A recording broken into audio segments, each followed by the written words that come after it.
Hello mga boss, so ito pala assignment natin ngayon, isang sleeve na pipe na flat. So, bali capping nito ay 2 layers, So, titirahan natin siya ng malaki-laking root fast agad para umumbok. So, ayan, naka-ready na tayo sa capping, So, ayan na yung tira natin sa baba.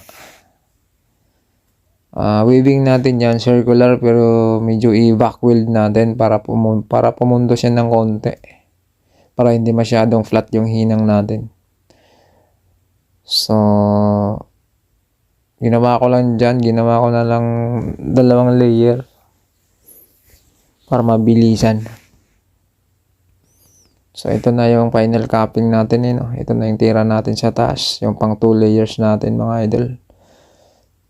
So, if process tayo, So, ayun lang. Medyo okay yung tira natin, So, di na yung tatagas siguro, So, ayun. Stay tuned lang mga idol. Thank you for watching and shoutout sa lahat ng welders, Mabuhay tayong lahat, Stay safe lang mga idol and buo na lang permi.